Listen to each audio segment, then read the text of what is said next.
से 29 जुलाई से लेकर 4 अगस्त तक का, ठीक है। पूरा मैं जुलाई का पूरा करंट अफेयर्स में लगातार पढ़ लिए हैं। ये करंट अफेयर्स है आपका 29 जुलाई से लेकर 4 अगस्त तक का 5-6 दिन का करंट अफेयर्स है और ये प्री ओरिएंटेड रहेगा, ठीक है। यहां से रहेगा। चलिए पहला क्वेश्चन है, UN backed agencies issued first ever global policy framework to protect which category of people displaced due to climate change. Climate change सबसे इंपॉर्टेंट टॉपिक में से एक है, ठीक है। मेंस में आता है, प्री में आता है, हर जगह पे आता है। क्लाइमेट चेंज से जुड़े हुए जितनी भी एजेंसीज हैं, नेशनल इंटरनेशनल, दोनों आपको पता होना चाहिए, ठीक है। तो यहां पर यूएन बैक कर रहा है। यूएन का मतलब यूनाइटेड नेशंस, ठीक है। कभी यूएनओ नहीं बोलते हैं, यूएन होता है, ठीक है। तो यूएन बैक्ड एक एजेंसी है, यहां बात कर रहे हैं कि कोई यूएन बैक्ड एजेंसी है जो इसने अपनी पहली ग्लोबल पॉलिसी फ्रेमवर्क बनाया, यानी कि सिस्टम बनाया। फ्रेमवर्क का मतलब है सिस्टम बनाना, ठीक है। To protect which category of people, किस तरह के लोगों को बचाने का, मतलब due to displace due to climate change, मतलब क्लाइमेट चेंज की वजह से जो लोग अपनी जगह छोड़ रहे हैं, माइग्रेट कर जाते हैं, डिस्प्लेस हो जाते हैं, तो उन किस कैटेगरी के बच्चों, मतलब किस कैटेगरी के लोगों को बचाने की बात की है, ये है। अब ये अपने आप में इंपॉर्टेंट है मेंस के और पॉइंट ऑफ व्यू से भी, ठीक है। कैसे होगा बताता हूं मैं आपको। तो इसका आंसर क्या है? इसका आंसर है चिल्ड्रन, ठीक है। क्या है? देखिए, यूएन चिल्ड्रंस फंड जो है, यूनिसेफ, नाम सुना आपने, ठीक है। जो यूनिसेफ है,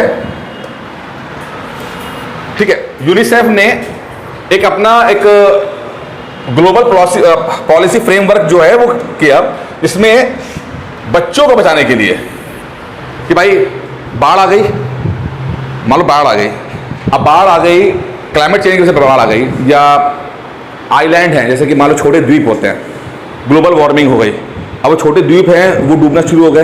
अब वहाँ के लोग एक जगह से दूसरी जगह चले जा रहे हैं, अपना घर छोड़ के जाएंगे तो यार दिक्कत हमेशा रहेगी, ठीक है। दो ही सबसे ज़्यादा वनरेबल रहते हैं, औरतें और बच्चे, ठीक है।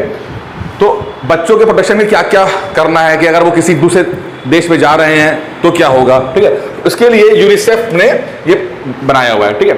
अच्छा, अब कुछ 9 प्रिंसिपल्स बनाए जो कि ये आपके मेंस के लिए, जो 9 प्रिंसिपल्स हैं, ठीक है। तो प्री के लिए आपको सवाल आएगा वो उस तरह से आएगा, और मेंस में क्या करना है वो है कि ये 9 प्रिंसिपल इंपॉर्टेंट है, ये आप हमेशा याद करना। कोई क्लाइमेट के ऊपर सवाल आपको बनेगा, ठीक है। क्या है 9 प्रिंसिपल्स जो फॉलो करने हैं? राइट बेस्ड अप्रोच, मतलब कि जो अधिकार होते हैं, जैसे अगर फंडामेंटल राइट्स होते हैं, नेचुरल राइट्स होते हैं, तो ऐसा अप्रोच होना चाहिए कि जो राइट बेस्ड हो, मतलब कि लोगों के, चिल्ड्रनों के अधिकार, हमारा अप्रोच है ना सर कि हम कुछ करें तो ऐसा अप्रोच होना चाहिए कि जिसमें अधिकारों का संरक्षण हो जाए, ठीक है। बेस्ट इंटरेस्ट ऑफ चाइल्ड, मतलब कि बच्चों की जो बच्चों के लिए खास इंटरेस्ट रहे, मतलब कि बच्चों के हित में रहे, उसके पे करना है। अकाउंटेबिलिटी रहे कि किसी को अपनी जिम्मेदारी दी तो उसने काम किया कि नहीं किया। अब पता लगा कि यूएन ने फंड तो दे दिया किसी को, अब वो काम कर रहा है कि नहीं कर रहा है, तो इसकी अकाउंटेबिलिटी होना जरूरी है, ठीक है। Awareness and participation in decision making. अब यहां पे एक आता है आपका जैसे फर्क जो है डेवलपमेंट और अरे ना सुनो तो, डेवलपमेंट और क्या कहते हैं उसको, ये वर्ड यार, हाँ, एम्पावरमेंट। डेवलपमेंट और एम्पावरमेंट का फर्क है। अब देखो यहां तक तो डेवलपमेंट रहता है, लेकिन जब आपका पार्टिसिपेशन इन डिसीजन मेकिंग आता है तो उसको बोलते हैं एम्पावरमेंट। बच्चे को सिर्फ डेवलपमेंट नहीं देना, अच्छा खाना, अच्छा पीना, रहने की जगह, कि वो अपने फैसलों को में भी कुछ पार्टिसिपेशन कर पाए कि उसके लिए क्या सही है, ठीक है। तो ये एम्पावरमेंट कर रहे हैं उसको हम लोग, ठीक है। एम्पावरमेंट की हिंदी क्या होती है? सशक्तिकरण, ठीक है। फिर है फैमिली यूनिटी होनी चाहिए कि भाई उसका परिवार ऐसा ना हो कि बेचारा बच्चे कहीं और रह रहे हैं, फैमिली कहीं और रह रही है। प्रोटेक्शन, सेफ्टी, सिक्योरिटी, ठीक है। एक्सेस टू एजुकेशन, कि अगर वो माइग्रेट कर रहे हैं किसी तरह से तो एजुकेशन मिलता रहे, हेल्थ केयर मिलती रहे, सोशल सर्विसेज मिलती रहे उनको। नॉन डिस्क्रिमिनेशन, ऐसा ना हो अफ्रीका का बच्चा यूरोप गया या एशिया के बच्चे यूरोप गए तो डिस्क्रिमिनेशन हो रहा है। और नेशनैलिटी की बात देखा कि भाई अगर, क्योंकि देखो ना बहुत से लोग माइग्रेट करते हैं तो वहाँ की वो नेशनैलिटी लेना चाहते हैं, और ये बहुत बड़ा विवाद है माइग्रेशन के ऊपर। माइग्रेशन है ना, ये सवाल ये आपके जीएस में टॉपिक है आपका माइग्रेशन, और ये बहुत बड़ी चीज़ है। माइग्रेशन या तो युद्ध के कारण माइग्रेशन हो जाता है, अब अफगानिस्तान के लोग, सीरिया के लोग, जॉर्डन के लोग माइग्रेट करके यूरोप जा रहे हैं, वहाँ जाके उनको क्या दिक्कत आती है, पहली चीज़, और उनकी वजह से दूसरों को दिक्कत क्या आती है, दूसरी चीज़। दोनों ही हैं। पिछले 10 सालों में चीज देखी है कि ये जो लोग हैं, जब ये मेडिटेरियन सी को क्रॉस करके यूरोप पहुंचे तो इनको किस तरह से दिक्कतें आई। कई लोग तो कई छोटी छोटी नाव जो डूब गई, पार नहीं कर पाई, ठीक है, कई लोग मर गए। वहां पहुंचे तो उनको खाना नहीं पीना नहीं, ठंड के में मर रहे हैं। और कि जिन लोगों ने, जिन देशों ने इनको संरक्षण दिया भी, तो फिर इन्होंने क्या उधम मचाई वहां पर, ऐसे केसेस भी हैं। सेम चीज आपके, अगर इंडिया के पॉइंट ऑफ व्यू बात करते हैं तो आपका रोहिंग्या का मुसलमान, रोहिंग्या जो हैं, कहां चले रोहिंग्या, कहां से हैं? अरे कहां से चले? म्यांमार, बर्मा से माइग्रेट हुए, अब वो इंडिया आ रहे हैं, कहीं और जा रहे हैं। बांग्लादेश में भी गए, इंडिया ने मना कर दिया, हम नहीं लेंगे। बांग्लादेश ने उनको संरक्षण दे दिया, बहुत अच्छा किया, एक छोटा टापू बसा भी दिया। लगभग 10 लाख रोहिंग्या मुसलमानों को बांग्लादेश ने बसाया। लेकिन फिलहाल खबर ये आ रही है कि वो खुद बड़ा दुखी है बांग्लादेश। क्यों? जब ये लोग पहुंचे वहां पर, ठीक है, खाना पीना दे दिया, लेकिन चूंकि इतना ज्यादा ये अनस्टेबल होते हैं, इतने ज्यादा वीकनेस हर सेंस में, साइकोलॉजिकल भी है, फाइनेंशियली भी देख लो, तो इनको बहकाना बहुत आसान हो जाता है। कोई आके आज शरारती तत्व बोले कि जाओ ये लो 100 रुपया बना के बम फेंकाओ, ये फेंकाएंगे। और ये बांग्लादेश में कर रहे हैं लोग। बांग्लादेश में जितने भी क्राइम एक रेट बढ़ गया, उसमें ये रोहिंग्या मुसलमानों का बहुत बड़ा रोल है, क्योंकि उनको दिक्कतें आ रही हैं। और अगर समाज में एक्सेप्ट नहीं कर रहा है तो कुछ ना कुछ तो करेंगे ना वो, ठीक है, सोशल कुछ भी करेंगे, समझ आ रही ना, है ना, ठीक है। तो ये अपने बांग्लादेश कह रहा है कि इनका इस मैटर को सॉल्व किया जाए। यूएन में बोल रहा कि जाके भाई म्यांमार को बोलो कि अपने लोग ले लो। तो ये सब दिक्कतें हैं, ठीक है। तो प्री और मेंस दोनों चीजों के ऊपर ये आपका बनेगा। ये बहुत इंपॉर्टेंट चीज है, खासकर मेंस को लेकर है। याद रखना कि 9 अकाउंटेबिलिटी है। बच्चे को मैटर आएगा तो भी लिख सकते हो, क्लाइमेट के ऊपर आए तो भी लिख सकते हो, माइग्रेशन के ऊपर आए तो भी लिख सकते हो, कहीं पर भी आए, ये इस चीज को जरूर लिख देना, ठीक है। ये बहुत अच्छा चीज है ये। चलिए आगे बढ़ते हैं। Who has been selected as a Team India flag bearer at the 2022 Commonwealth game? Commonwealth games कहाँ हो रहे हैं? हाँ, बर्मिंघम में। बर्मिंघम में होने, कौन सा नंबर का कॉमनवेल्थ गेम है ये? 22वां है, ठीक है। बर्मिंघम कहाँ पर है? इंग्लैंड में, ठीक है, इंग्लैंड में। अच्छा, फ्लैग बैरियर क्या होता है? झंडारोहण लेके चलते हैं, आगे आगे चलते हैं, ठीक है। तो फ्लैग बैरियर के बारे में पूछे कौन इसमें फ्लैग बैरियर हिंदुस्तान के सदर, ठीक है। तो इसमें दो लोग हैं, इसमें तो खैर एक ही ऑप्शन लिखा है पीवी सिंधु, लेकिन 2 लोगों ने फ्लैग बैरियर कह रहा है। तो ये है आपका मनप्रीत सिंह, ठीक है। एक कौन से स्पोर्ट्स से है ये हॉकी का कैप्टन है ये। और पीवी सिंधु कौन बैडमिंटन की है, ठीक है। तो फ्लैग बैरियर हो गए। तो सवाल ऐसे बन जाते हैं कि कौन सा फ्लैग बैरियर है। छोटे मोटे अभी जो हाल फिलहाल में एग्जाम्स होंगे उसमें आपको मिल जाएगा ये, ठीक है। अभी क्लोजिंग सेरेमनी भी होगी तो उसमें भी कोई ना कोई फ्लैग बैरियर होगा, ठीक है। तो वो भी आप याद कर लीजिएगा। चलिए आगे बढ़ते हैं। Which telecom provider executes the recent project which aim to provide 4G mobile services in all uncovered villages? जो विलेजेस, गांवों के अंदर जहां पर 4G नेटवर्क नहीं पहुंच पाया है, वहां तक 4G नेटवर्क पहुंचाने की जिम्मेदारी किसी कंपनी ने ली है। वो कंपनी कौन सी है? वो कंपनी है अपना BSNL, ठीक है। लगभग 24,000 गांव ऐसे हैं जहां पर अभी तक 4G नेटवर्क नहीं पहुंच पाया, दूर दराज के हैं, ठीक है। तो वहां पर 4G सर्विसेज जो है वो दिया जा रहा है। आत्मनिर्भर भारत में जो टेक्नोलॉजी उस पर दिया जा रहा है, ठीक है ना। लगभग 26,000 करोड़ का इस पर आएगा। अच्छा, प्राइवेट सेक्टर, अब यही बात आता है प्राइवेट सेक्टर और पब्लिक सेक्टर का एक जो डिफरेंस है। प्राइवेट सेक्टर वही काम करेगा जहां पर उसको प्रॉफिट दिखता है। अब ये 26,000 गांव, इसको कोई चिंता नहीं है, ना जियो को चिंता है ना एयरटेल को चिंता है। तो यहां पे लोग नहीं रहते क्या? 26,000 गांव में अगर मान लो यार, अगर हजार लोग भी रहते होंगे तो कितने लोग हो गए? तो उनके राइट्स को कौन देखेगा? उनके डेवलपमेंट की जिम्मेदारी कौन लेगा? तो वहां पे सरकारी कंपनी आपको आ गई। तो जो लोग प्राइवेटाइजेशन को अंधाधुन बोलते हैं कि मतलब प्राइवेटाइजेशन होना चाहिए, तो ऐसे इसकी जिम्मेदारी कौन निभाएगा? ये मैं आपको पॉइंट्स दे रहा हूं, कि आपके पास देखो, हमेशा ध्यान रखना, दोनों ही चीजों में प्रो और एंटी, दोनों ही चीजों में आपके पास पॉइंट्स होने चाहिए। यू नेवर नो किस तरह का क्वेश्चन पूछा जाएगा। अगर प्राइवेटाइजेशन के सपोर्ट में पूछा जाए तो भी आपके पास 3-4 पॉइंट होने चाहिए, और खिलाफ भी पूछे तो भी 3-4 पॉइंट होने चाहिए आपके पास। सिविल सर्विसेज का मतलब यही है। और हमेशा सवाल वो बनता है जो कॉमन परसेप्शन के खिलाफ हो, उल्टा हो। जैसे कि अभी मैं एक स्टूडेंट को पढ़ा रहा था कि गांधी जी नॉन वायलेंस पे हैं, हमें पता है गांधी जी नॉन वायलेंस के ऊपर है। सवाल ये आ जाएगा कि गांधी जी ने हिंसा को भी सपोर्ट किया हुआ है, अब प्रूफ कर दो। भारत छोड़ो क्विट इंडिया मूवमेंट में, है ना। अभी हमने हमेशा बोला कि अंबेडकर और गांधी जी में हमेशा बवाल रहा, लड़ाई रहा, लेकिन सवाल ये आ गया कि दोनों तो एक साथ ही आइडियोलॉजी को करते थे और एक जैसे ही करते थे, तो आप प्रूफ करना पड़ जाएगा आपको। तो ले सकते हो कि हरिजनों के बारे में दोनों ने काम किया हुआ है ना। तो यही मैं बोलता हूँ कि आपको दोनों परसेप्शंस को लेकर चलना पड़ेगा, तब जाके आप मैच्योर हो जाओगे, एक बेहतर तरीके से आप आंसर्स को लिख पाओगे। आप वन साइडेड नॉलेज मत लेना, टू साइडेड होनी चाहिए आपके अंदर, ठीक है। चलिए आगे बढ़ते हैं। हाँ, कॉमनवेल्थ में और ओलंपिक गेम्स में क्या है, ओलंपिक एक ग्लोबल है, पूरा ऑल ओवर ग्लोब में, यानी कि पूरे वर्ल्ड में पार्टिसिपेट। तो आईओसी का आता है, इंटरनेशनल ओलंपिक कमेटी जो होती है, उसके तहत जितने भी कंट्रीज रजिस्टर्ड होते हैं, लगभग 200 कंट्रीज आसपास है, वो सब लोग पार्टिसिपेट करते हैं। तो एक तरह का ये ग्लोबल इवेंट है, अक्रॉस बॉर्डर कॉन्टिनेंट किसी तरह का।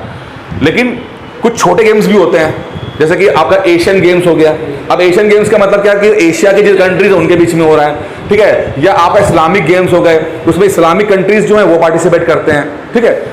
तो एक कॉमनवेल्थ क्या है, कॉमनवेल्थ है ब्रिटेन साम्राज्य में जो जो कंट्रीज रहे एक टाइम पर, ठीक है, लगभग 60-70 कंट्रीज हैं जो जिन पे ब्रिटेन ने राज किया, तो उनको नाम दिया गया कॉमनवेल्थ, ठीक है। ये 1932 से पहले से भी चला आ रहा है। ये असल में हुआ क्या था कि वर्ल्ड वॉर जब शुरू हुआ, फर्स्ट वर्ल्ड वॉर खत्म हुआ और 1932 के आसपास की बात है।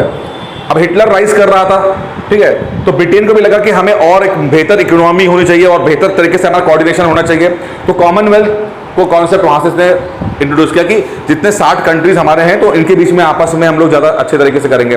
तो कॉमनवेल्थ की इकोनॉमी के लिए भी कि हम लोग व्यापार अच्छे तरीके से कर लेंगे, ठीक है। लेकिन क्या हुआ 1947 के बाद या 50s में जैसे जैसे कंट्रीज आज़ाद होते चले गए, तो जो कॉमनवेल्थ की जो इंपॉर्टेंस है as a global power, political power, as economic power, वो कम होती चली गई।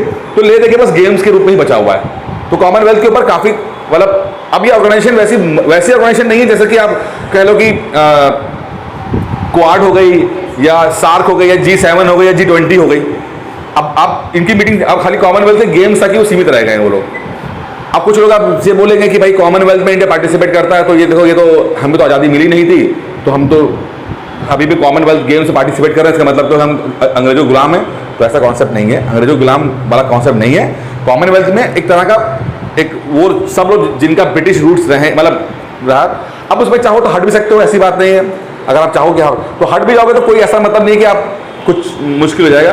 लेकिन अब क्या है, क्योंकि अब ग्लोबल वर्ल्ड है, अब चीज़ों का स्पोर्ट्स भी अपने आप में कनेक्टिविटी का एक साधन है, art and culture, soft power, एक शब्द सुनना बेटा, सॉफ्ट पावर क्या होता है? ये सॉफ्ट पावर क्या होती है? हार्ड पावर और सॉफ्ट पावर क्या फर्क होता है? मिलिट्री पावर, ये मिलिट्री पावर हो गई।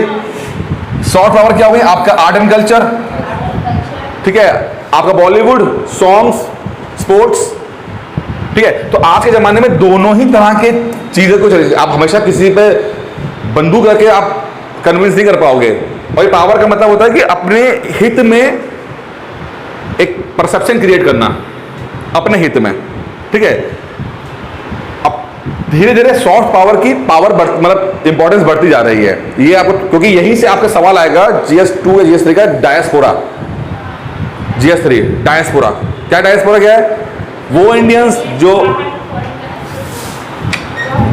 बाहर रहते हैं, मतलब इंडियन ओरिजिन के लोग हैं, रहते नहीं, जॉब करने नहीं, इंडियन ओरिजिन के हैं, इंडियन ओरिजिन के हैं, बाहर का जॉब करते हैं, NRI भी हो सकते हैं या कोई काम करने वाले, वो NRIs नहीं, वो लोग जो इंडियन ओरिजिन के हैं, वेस्ट इंडीज चले गए, ठीक है, जैसे कि आपका मॉरिशस में लोग रहते हैं, जमैका में, ट्रिनिडाद टोबैगो में रहते हैं, जिनके रूट्स जो कभी जिनकी दादा परदादा हिंदुस्तान में रहे थे, तो उनको डायस्पोरा कहते हैं, ठीक है। तो ये सब सॉफ्ट पावर वहाँ पे अब अमेरिका में क्या हो गया, धीरे धीरे करके इंडियंस बहुत ज़्यादा एक्टिव हो गए, ठीक है। ब्रिटेन का प्रधानमंत्री की रेस में इंडियन है, ठीक है। तो वो इंडियन नहीं है असल में, वो इंडियन ओरिजिन का है, इंडियन मूल का है। वो पैदा भी इंडिया में नहीं हुआ, वो पैदा केन्या में कहीं पे हुआ था, उसके दादा इंडियन हुआ करते थे, ठीक है। तो अब ये क्या है, ये सॉफ्ट पावर क्रिएट कर रहे हैं कि नहीं कर रहे हैं। ये उम्मीद लगाई जाती है कि अगर कुछ ऐसा मैटर आएगा तो ये इस तरह के लोग हमें सपोर्ट करेंगे।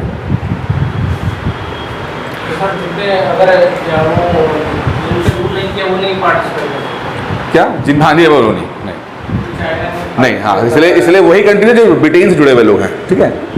विच institutions introduce a new scheme to provide enhance export credit risk insurance cover to support small exporters. एक नई स्कीम बनाई है एक किसी इंस्टीट्यूट ने जो कि छोटे एक्सपोर्टर्स जो होते हैं, यानी कि जो निर्यात करते हैं, ठीक है, उनको एक्सपोर्ट क्रेडिट रिस्क इंश्योरेंस वो प्रोवाइड कर रहे हैं। तो कौन सी कंपनी है वो है आपकी ECGC, export credit guarantee corporation of India.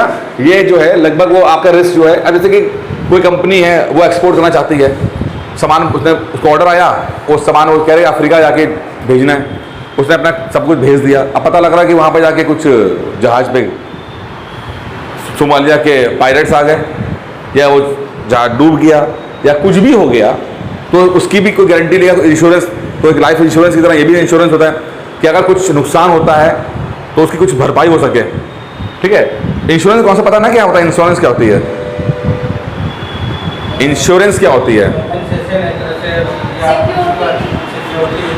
Life insurance होती है, जनरल इंश्योरेंस होती है, मेडिकल इंश्योरेंस होती है। मैं बस इतना कहूँगा, अच्छी बात है, इंश्योरेंस करा लेना चाहिए, सबको कराना चाहिए हर तरह का, लेकिन भरोसे मत बैठना इनके, बहुत ही मक्कार लोग होते हैं यार। क्योंकि मैंने चीज़ देखी है, जब आप पूरे डिपेंड रहोगे और सोचोगे कि भैया मैंने लाइफ इंश्योरेंस करा लिया, मैंने 1 करोड़ का इंश्योरेंस करा लिया, अगर मान लो मुझे कुछ हो भी जाएगा तो मेरी फैमिली को 1 करोड़ रुपये मिल जाएंगे। अब क्या हुआ, जब मान लीजिए हादसा हुआ और जब क्लेम लेने गए, तो क्लेम लेने गए तो वहाँ पर अरे आपने तो ये नहीं करा था, आपने तो वो साइन भूल गए थे, आपने तो ये मेडिकल जांच नहीं कराई थी, और वो रिजेक्ट कर देंगे। अब रिजेक्शन होने का मतलब है कि आपने तो उस पर डिपेंड थे आप कि भैया मुझे कुछ हो जाएगा तो ये रहेगा, या आपने अपनी हेल्थ इंश्योरेंस करा रखी थी कि भाई चलो मुझे कुछ होगा तो कवर कर लूँगा। अब वो हमेशा ऐसा होता है कि कवर कभी मिलता ही नहीं है, 90% केसेस के अंदर कुछ ना कुछ, इस हॉस्पिटल में नहीं हो सकता, उस हॉस्पिटल में नहीं हो सकता, 2 दिन एडमिट करा दो, फलाना कर दो, तो आप कभी पकड़ नहीं पाओगे। लेकिन करा लेना चाहिए, हेल्प मिल जाएगी, लेकिन भरोसे मत बैठना इसके, ठीक है ना। सबसे बड़ा स्कैम तो मुझे इंश्योरेंस लगता है, बिजनेस स्कैम है। Which countries crown prince has unrevealed a futuristic eco city Neom, बहुत इंपॉर्टेंट क्वेश्चन है। NEOM, किसने एक नई सिटी बनाई है NEOM? सऊदी अरब के सलमान, मोहम्मद बिन सलमान, MBS मोहम्मद बिन सलमान, ठीक है। एक ना वॉल बन रही है, वॉल टाइप का पूरा, और एक इसी में से बुलेट ट्रेन, एक सिटी का डेवलपमेंट रहा है जिसका नाम है न्यूम, ठीक है, एक फ्यूचरिस्टिक है। अच्छा, अब यहां पर मसला समझो क्या है। दुबई कहां पर है? दुबई किस देश में? दुबई UAE में। सऊदी अरब अलग है, UAE अलग है, ठीक है ना, पहले तो फर्क यही समझो। UAE में जब एमिरेट्स, दुबई के एमिरेट्स यानी कि वहाँ के जो नवाब कह लो या राजा कह लो, तो आज से 40 साल 50 साल पहले कहा कि भैया हमें कुछ इंटरनेशनल लेवल पे कुछ करना चाहिए। तो अब उनके पास तेल बाद में आया, लेकिन दुबई में तेल भी नहीं है, पता है आपको, दुबई में तेल नहीं है। तो इन्होंने क्या किया, इन्होंने थोड़ा बहुत तेल कहीं और से निकला, उसके वजह से उन्होंने अपना एक ऐसी जगह बनाई जो international tourism, international export business को सपोर्ट करने वाला एक बनाया, शहर बनाया दुबई में UAE के लोग कम दिखेंगे, दुनिया भर के लोग ज़्यादा दिखाई देंगे। दुबई UAE में है, एक इस्लामिक कंट्री के अंदर है, लेकिन वहाँ पे आप कभी लगेगा नहीं कि वो इस्लामिक कंट्री का आपको फील नहीं आएगी, आपको वो ऐसे रूल्स और रेगुलेशन नहीं है। क्योंकि पता था कि भाई एक्सपोर्ट अगर हमें बढ़ाना है या हमें आगे लेके जाना है तो हमें एक इंटरनेशनल परसेप्शन या इंटरनेशनल एक पॉइंट ऑफ व्यू हमारे पास होना चाहिए, ठीक है। इसलिए दुबई अलग है, UAE में अलग दिख जाएगा आपको। अब कोई भी कंट्री की तरफ अट्रैक्ट क्यों होगा, मतलब आपने शहर बसा लिया, लेकिन कोई बड़े बड़े लोग आपके शहर में क्यों आएंगे, या इसकी पब्लिसिटी कैसे होगी? अब ये बड़ा आया। तो UAE में क्या हुआ कि जो उनके जो एमिरेट थे, यानी जो वहाँ के राजा थे, उन्होंने एक स्ट्रैटेजी निकाली। कहता कि हम क्या करेंगे, हम जो भी बनाएंगे ना वो सबसे बेस्ट होना चाहिए, क्योंकि जो ये हम बेस्ट बनाएंगे तो उसको अट्रैक्ट कर होके लोग आएंगे। ठीक है, तो उन्होंने पहले एक बिल्डिंग बनाई, सबसे ऊंची स्काई स्केपर बनाया। ठीक है, तो उसको नाम बड़ा चला, 70s 80s की बात है। अब एक स्काई स्केपर का मतलब होता है बिल्डिंग, बड़ी बिल्डिंग। स्काई स्केपर का मतलब ये होता है, ठीक है, जिसमें 60-70 माला होते हैं। बड़ा हुआ कि हाँ भाई दुबई में इतनी बड़ी स्काई स्केपर है, बड़े बड़े लोग अट्रैक्ट हुए इससे। ठीक है, पता लगा किसी और देश ने और दूसरा बना दिया, तो अब एक छोटी हो गई। अब इन्होंने कहा कि नहीं, हम नंबर 2 रह नहीं सकते, क्योंकि क्या है ना, कभी कभी आप सबसे बड़ा होना आपकी मजबूरी बन जाती है, क्योंकि आप वही चीज़ को तो पब्लिसिटी कर रहे हो। ठीक है, तो इन्होंने क्या किया कि नहीं, हम एक और बनाएंगे, हम बनाएंगे बुर्ज खलीफा। तो बुर्ज खलीफा 20 साल के में बन के तैयार हो गया, सबसे बड़ा हो गया। अब उसके नाम से कितना नाम पब्लिसिटी हुई। ठीक है, साथ में उसने और भी चीज़ें की। अब सऊदी अरब को लगा यार ये तो दुबई वाले तो निकल के आ गए। ठीक है, तो इन्होंने अब इस पर इन्वेस्ट करना शुरू किया कि अब हम भी उसी तर्ज पे जाएंगे, दुबई की तरह हम फ्यूचरिस्टिक चीज़ों को लेकर आएंगे जिससे कि बिजनेस आ सके। अब यहाँ पे एक पॉइंट समझो इस बात को, जितने कंट्रीज थे, इस्लामिक कंट्रीज हैं जहां पर तेल निकला, ऑयल, गैस, लेकिन क्या था, समझ तो निकली नहीं ना, समझ तो थी नहीं। तेल निकलना, जैसे कि आपके घर में खजाना निकल जाए, खजाना निकलना, सोना निकल जाना, इससे मतलब नहीं आपके पास दिमाग भी आ जाएगा। आप क्या करोगे, उस खजाने का अपने स्तर पे ही इस्तेमाल करोगे। ये जितने भी सऊदी अरब और इन्होंने अपने स्तर पे इस्तेमाल किया, फुल अय्याशी मारी, 40-50 साल। ठीक है, जबरदस्ती के उन्होंने शेर पाले, वो बड़े बड़े क्या ना, अपने लोग, अच्छा अपने लोगों को सब्सिडीज दी, सब कुछ दिया, ना पढ़ाया, ना टेक्निकल स्ट्रांग बनाया। ठीक है, अब प्रॉब्लम ये है कि तेल खत्म हो रहा है, अगले 20-25 साल में तेल खत्म हो जाएगा, 50 साल में गैस खत्म हो जाएगी, और कुछ नहीं खत्म होगा तो अगले 10 साल में जो आपकी हाइब्रिड कार्स हैं या इलेक्ट्रिक कार्स है वो मार्केट में ज़्यादा आ जाएंगी। तो जो इनकी इंपॉर्टेंस है, इनकी जो पैसे की वैल्यू है वो कम हो जाएगी कि नहीं हो जाएगी, मतलब एक्सपोर्ट कम हो जाएगा। और अगले 5 साल में देखिएगा कि सब गाड़ियाँ जो हैं वो सब इलेक्ट्रिक गाड़ियाँ होने वाली हैं 5 से 10 साल के अंदर। बाइक वो छोटी वाली गाड़ियाँ तो हो चुकी हैं, स्कूटी तो आ ही चुकी हैं। ठीक है, तो अब इनको ये था कि हम क्या करेंगे।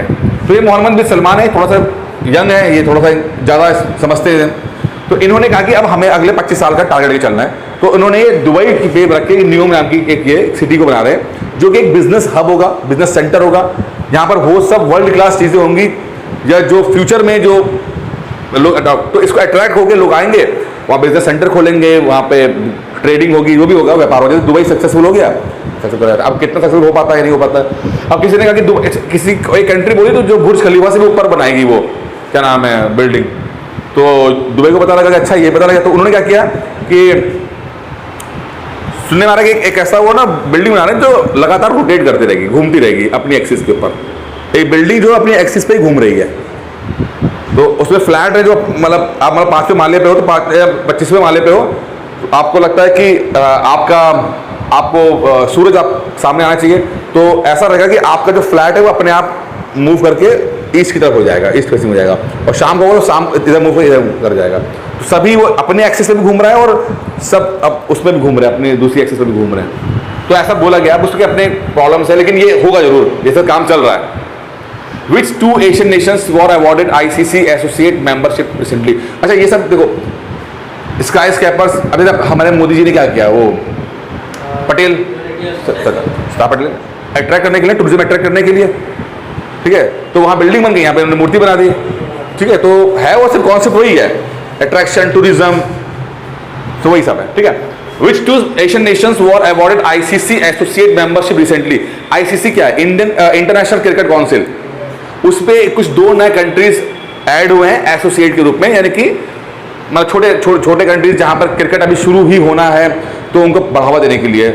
एक तो मेन कंट्रीज होती हैं इंडिया, पाकिस्तान, श्रीलंका, ऑस्ट्रेलिया, जो पुराने कंट्रीज है क्रिकेट खेल रहे हैं, लेकिन क्रिकेट को बढ़ावा देने के लिए कुछ नए कंट्रीज को भी जहां पर शुरुआत हो रहा है, तो उनको एसोसिएट मेंबरशिप बोला जाता है। ठीक है, तो 2 लोगों को जोड़ा गया है, इसमें से एक है उज्बेकिस्तान और एक है कंबोडिया। ठीक है, और ये आपका आइवरी कोस्ट भी जो है वो भी एक है। तो इन 3 कंट्रीज को असल में आईसीसी में डाला गया, तो यहाँ पर क्रिकेट को बढ़ावा दिया जाएगा, क्रिकेट को करा जाएगा, तो इनको एसोसिएट मेंबर कहा जाता है। ठीक है, which nations was stripped off its ICC membership? एक वही जो इंटरनेशनल क्रिकेट काउंसिल है, एक कंट्री को हटा दिया गया है मेंबरशिप से, किसको हटाया गया है? रशिया को। ठीक है, रशिया तो हटाए जा रहे हैं आजकल ना, तो रशिया को हटा दिया गया। ठीक है, चलिए, तो 2 लोग 3 लोग जोड़े गए, एक हटाया गया। ठीक है, which nation was hosted the SCO Shanghai corporation? नाम सुना है? Shanghai corporation foreign ministers meeting कौन सा है जहां पर अभी शंघाई कॉर्पोरेशन की फॉरेन मिनिस्टर्स की मीटिंग हुई है? उज्बेकिस्तान में, ताशकंद, उज्बेकिस्तान। ठीक है, शंघाई कॉर्पोरेशन का जो मीटिंग हुई ताशकंद में हुई है। ठीक है, वहां पर फॉरेन मिनिस्टर अब 2 चीजें होती हैं, एक होता है शंघाई कॉर्पोरेशन की समिट मीटिंग। समिट का मतलब होता है जहां पर राष्ट्रपति या प्रधानमंत्री जो है पार्टिसिपेट। समिट का मतलब सबसे ऊंचा, सबसे मेन पोजीशन। ठीक है, फिर होता है कि आपका SCO की फॉरेन मिनिस्टर्स की मीटिंग, जहाँ खाली फॉरेन मिनिस्टर्स ही आएंगे आपके। तो ये देख लेना कि सवाल क्या पूछा गया है, दोनों होती हैं लगातार। ठीक है, तो यहाँ पर फॉरेन मिनिस्टर्स की मीटिंग हो रही है। चलो, अब लेकिन सवाल ये है कि है क्या ये SCO? शंघाई कोऑपरेशन है क्या? कौन कौन सी कंट्रीज के हैं? अभी बहुत पुराना क्वेश्चन है, आज का क्वेश्चन नहीं है। ठीक है, तो शंघाई कोऑपरेशन में कुछ मेंबर्स हैं, 8 मेंबर्स हैं। China, Kazakhstan, Kyrgyzstan, Russia, Tajikistan, Uzbekistan, India और पाकिस्तान। ये लोग मिलकर यूरेशिया में काम करते हैं। यूरेशिया मतलब यूरोप और एशिया का मिक्स। ठीक है, और ये पॉलिटिकल, इकोनॉमिक और सिक्योरिटी ऑर्गेनाइजेशन है कि आपके पॉलिटिकल मैटर में भी, खासकर सिक्योरिटी मैटर में भी और इकोनॉमिक मैटर में भी हम जो है करते हैं। तो आपस में कॉन्ट्रीब्यूशन है। खासकर आपका देखो कि टेररिज्म के ऊपर जो है, अब टेररिज्म के ऊपर इंडिया को बहुत एक्सपर्टीज है, क्योंकि इंडिया पिछले 50 साल से टेररिज्म झेल रहा है। चाइना को टेररिज्म इतना एक्सपर्टीज नहीं है, तो चाइना चाहता है कि इंडिया से सीखे कि आप किस तरह से काउंटर करते हो, काउंटर टेररिज्म करते हो। तो डील्स होती हैं, मीटिंग्स होती हैं, नॉलेज एक्सचेंज होती है। ठीक है, फिर इकोनॉमिक में चलती है, तो इकोनॉमी में चाइना बहुत आगे निकल गया है, तो बाकी कंट्रीज चाहती है कि उससे हम हेल्प कर सकें। तो एक तरह का ही है। तो इसको हम डिटेल में और पढ़ेंगे। SCO का इंपॉर्टेंस अपने आप में ज़्यादा रहती है। ठीक है, चलिए, which nations had decided to quit the international space station after 2024? International space station, Russia जो है 2024 के बाद ये इंटरनेशनल स्पेस स्टेशन जो है सबसे मैन मेड, सबसे बड़ा जो ऊपर अंतरिक्ष में वो टहल रहा है, वो लोअर ऑर्बिट में वो चक्कर काट रहा है। ठीक है, जितने लोग भी आप देखते हो ना कि वो 1 साल से वो स्पेस में टहल रहे हो, यहीं पर इंटरनेशनल स्पेस वही रहते हैं। और सिर्फ इसको नासा ने नहीं बनाया है, नासा कई लोग मिलकर बनाया है। ठीक है, इसके ऊपर हाँ, तो ये रिसर्च में काम आता है। तो ये अभी क्या अच्छा, ये जो है आपका रशिया से छोड़ रहा है कि रशिया किसी और भी प्रोजेक्ट में काम करने के मूड में है। ठीक है, अच्छा, जैसे लिखा है Moscow space agencies Roscosmos chief Yuri Borisov has announced that Russia will withdraw from the international space station. Russian United State had work side by side the space station. ठीक है, 1998 से कर रहे हैं, लेकिन कुछ और प्रोजेक्ट पर भी काम कर रहे हैं। सवाल जो आता है, कई बार आया हुआ है, डिफरेंट कंट्रीज की different agencies, space agencies. India कौन सी है? अमेरिका की नासा, रशिया की, जापान की JAX है। ठीक है, कनाडा की, अब में कनाडा की, यूरोप की।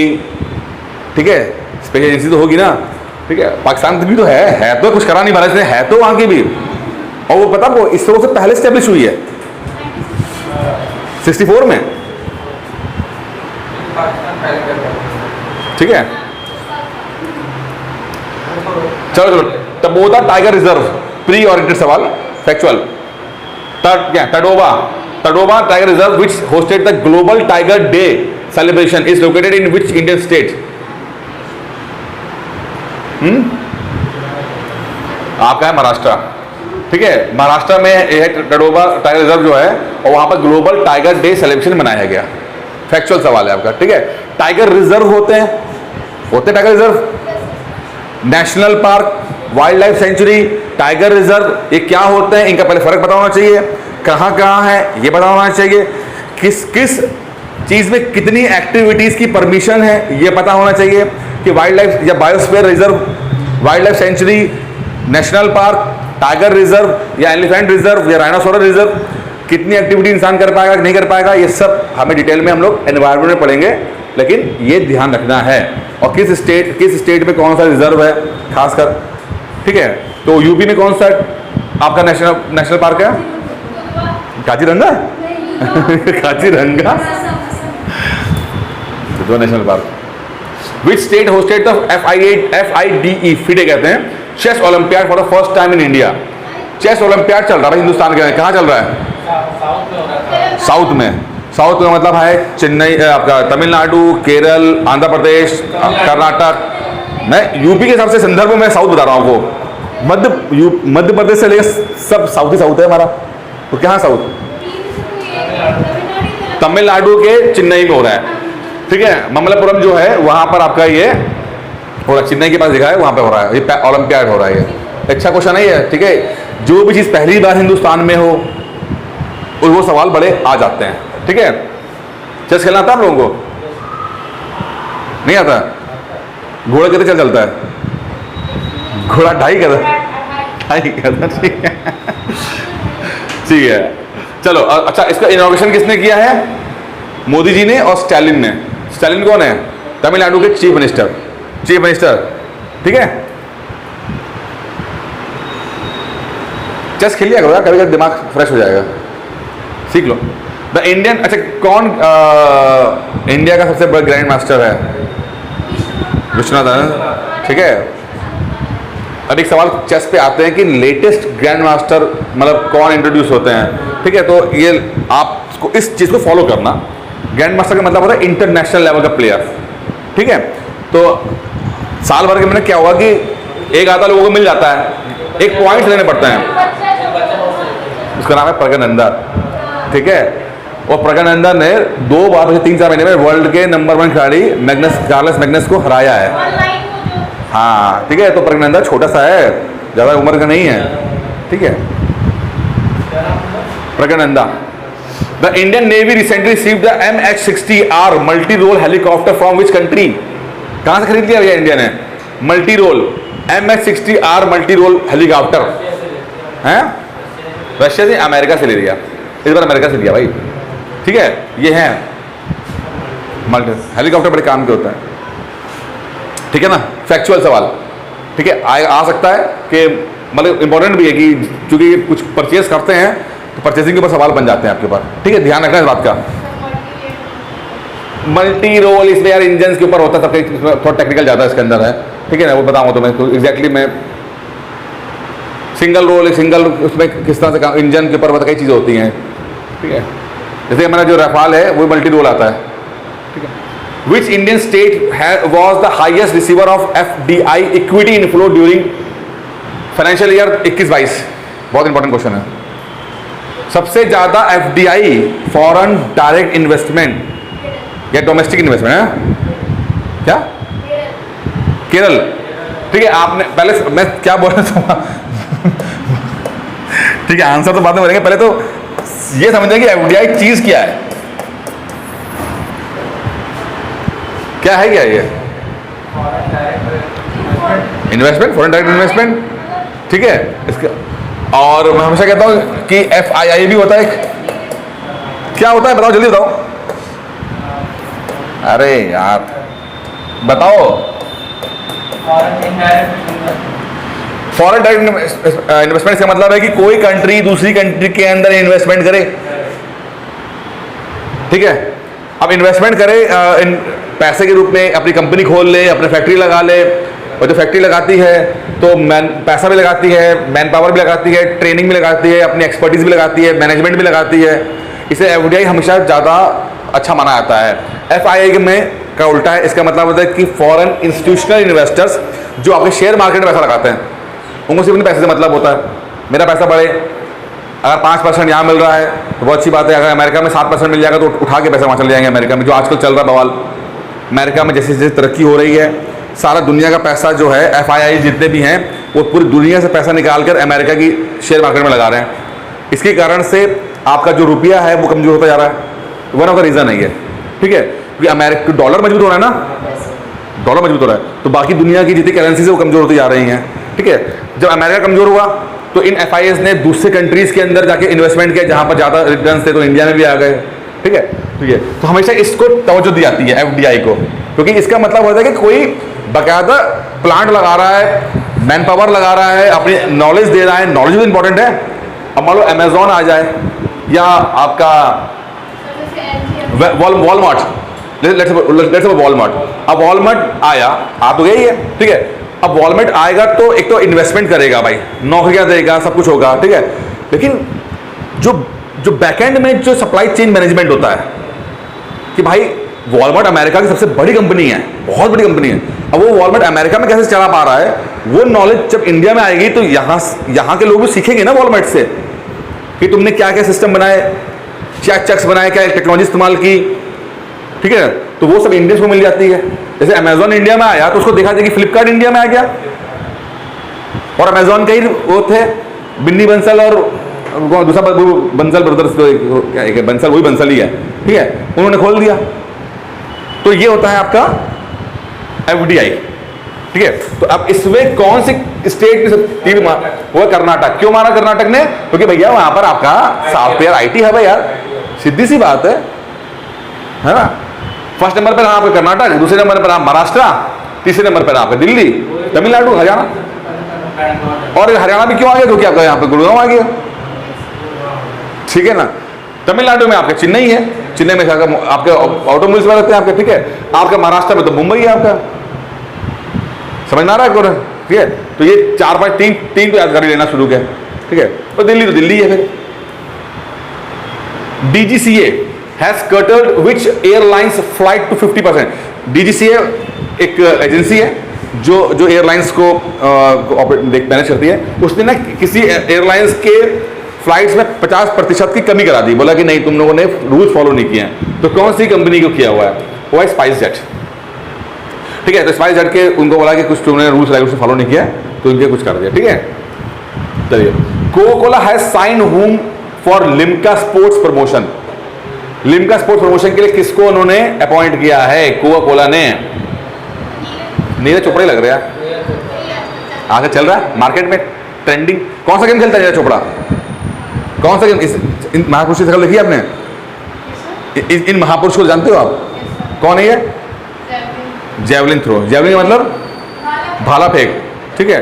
चलो, तो उसमें गोल्ड मेडल जीता इन्होंने एक और मेडल जीता इन्होंने हाल फिलहाल में। कहाँ?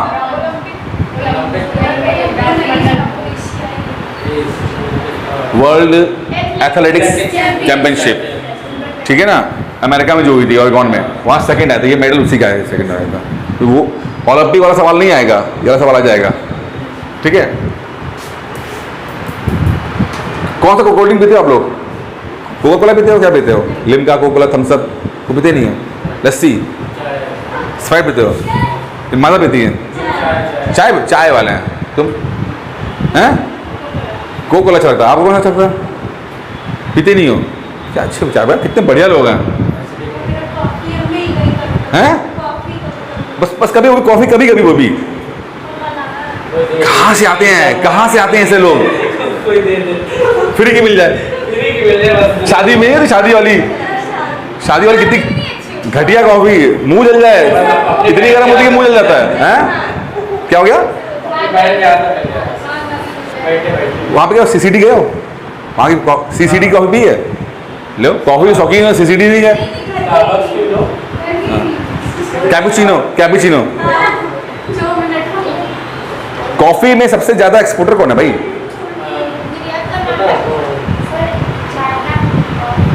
कॉफी। अब एक क्वेश्चन आएगा, मैं बताऊंगा नहीं, चाय के ऊपर और कॉफी के ऊपर एक्सपोर्टर्स और इंपोर्टर्स और प्रोड्यूसर्स, ये सवाल PCS वाले हैं। ब्राजील में कोकोआ बीज, चलिए बताना मुझे, ठीक है। In which country the largest, India में कहाँ होता कॉफी, कहाँ होती है? In which country the largest pink diamond in 3000 साल, 300 years, name Lulo rose has been found. एक डायमंड मिला है लोलो रोज का, वो 300 साल में सबसे बड़ा डायमंड मिला, पिंक डायमंड मिला हुआ है, ठीक है। वो कहाँ मिला है? पहले तो पिंक डायमंड तो ये है, ये डायमंड कैसे? ये तो हमें लग रहा है कि फिटकरी लग रही है, नमक फिटकरी नहीं होती है, वो लग रहा है, क्योंकि पॉलिश्ड नहीं है मेरे भाई, पॉलिश्ड नहीं है। अब ये गुजरात आएगा, गुजरात में लोग जो हैं वो पॉलिश। अब गुजरात में क्यों बोला ये? क्योंकि 10 में से 9 डायमंड दुनिया में कहीं पर भी होंगे वो किसी ना किसी गुजराती के हाथ से टच होकर गया होगा। क्योंकि इंडिया में गुजरात जो है वो सबसे बड़ा पॉलिशिंग डायमंड का पॉलिशिंग का सबसे कटिंग और पॉलिशिंग इसका सबसे बड़ा सेंटर है। ठीक है, हाँ हाँ वो तो अब इतना तो मुझे नहीं पता, मैंने डायमंड की फैक्ट्री नहीं, मैं मोटा मोटा बता सकता हूँ आपको जो मैंने थोड़ा बहुत पढ़ा है। जितना ज्यादा डायमंड को किस किस यूनिट से नापा जाता है? कैरेट, कैरेट सोना भी कैरेट से होता है। हाँ ठीक है, और डायमंड के इतना डायमंड चमकता क्यों है?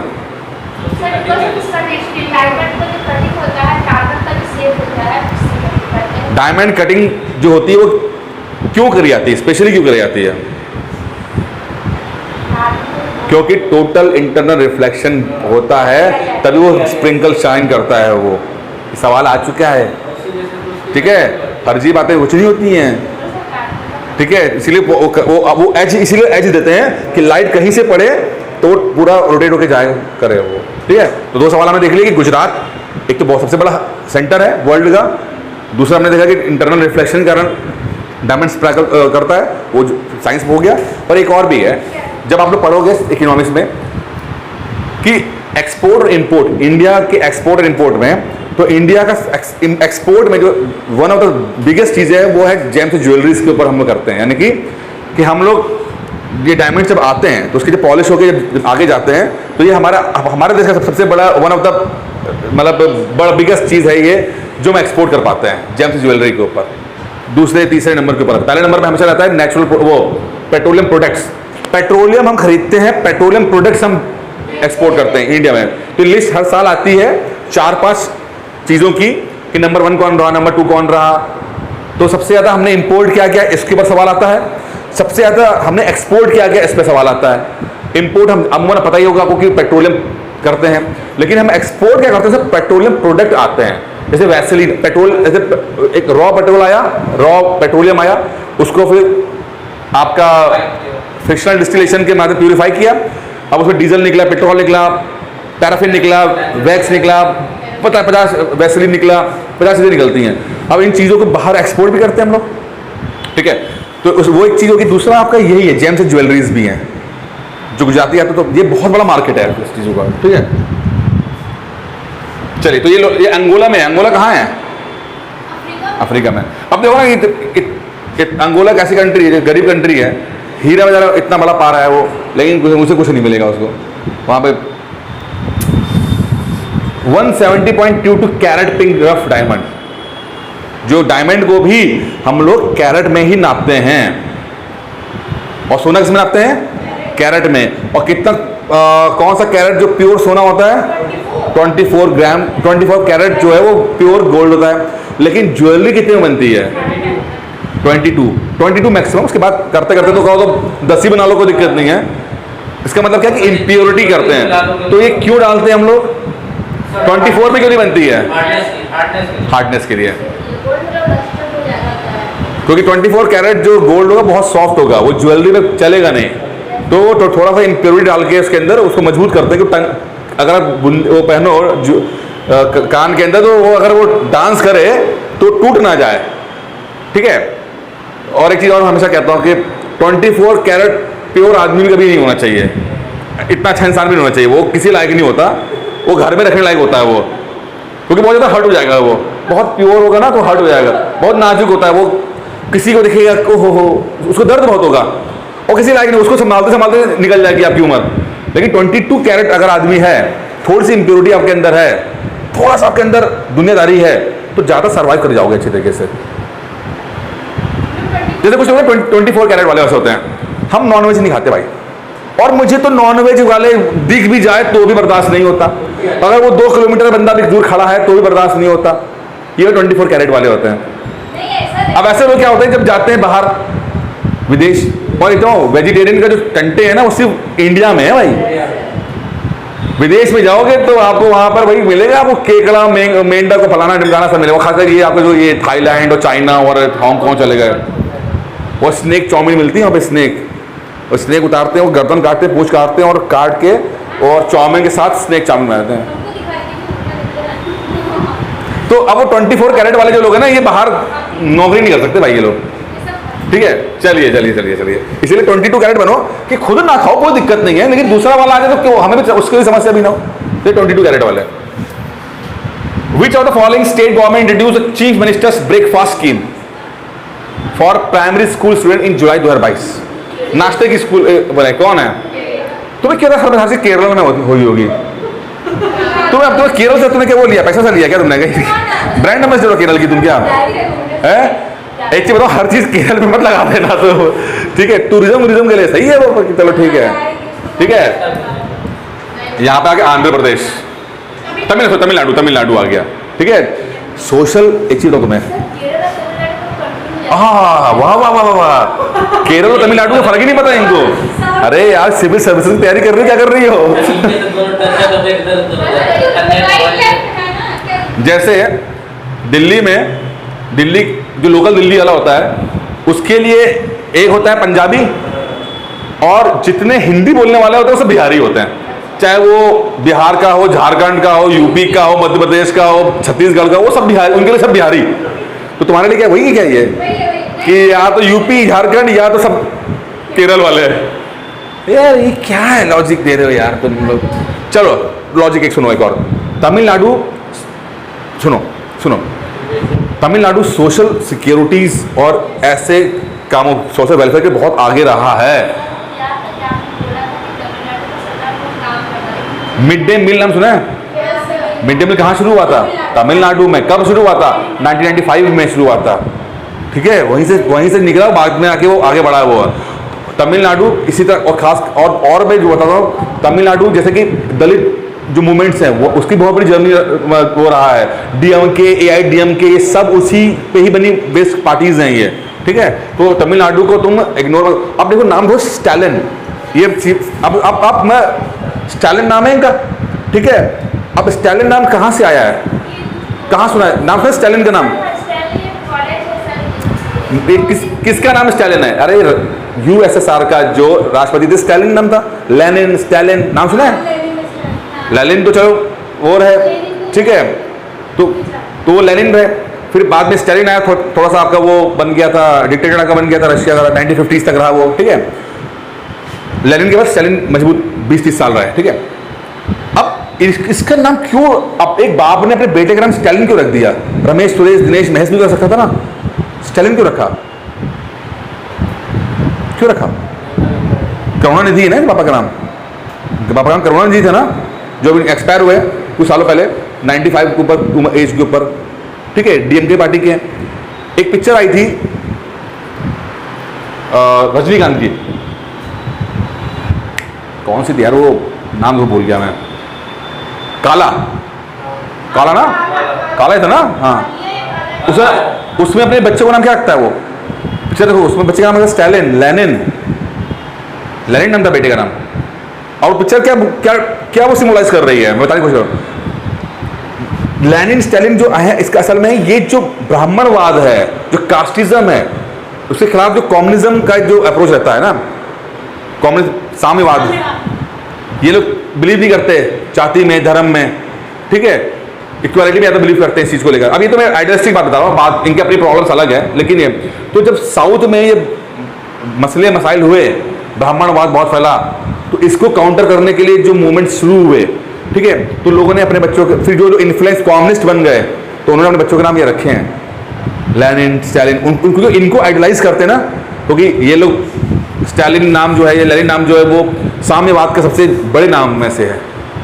भाई हम लोग अपने बच्चों का नाम रखते हैं रुद्र, कृष्णा, विष्णु, तो हम उनको आइडलाइज करते हैं, भगवानों को आइडलाइज करते हैं, तो हमारी जो विचारधारा होगी हम वही बच्चों के नाम रखेंगे।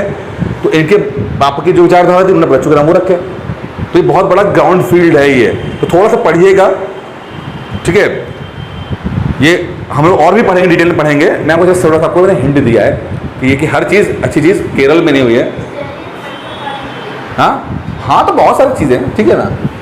तो आप देखो कि इंडिया में कितने वेरिएशन, देखो आप कितनी वैरायटी है, कितनी चीज़ें पता करनी है कि साउथ में क्या चल रहा है, नॉर्थ में क्या चल रहा है। और मैं तो कहता हूँ जिस दिन नॉर्थ में ऐसा मूवमेंट नॉर्थ में होता तो कितना अच्छा होता, हो जाए तो कितना ठीक। जो यहाँ पर खासकर ये यूपी बिहार में तो ये जो जाति वाला जो मसले मसाइल हैं, इसके काउंटर में कोई तो मूवमेंट आना चाहिए था, लेकिन मूवमेंट साउथ में आए हैं। पेरियार कहाँ रहे? साउथ के रहे, ठीक है। भक्ति मूवमेंट भी साउथ से शुरू हुआ है।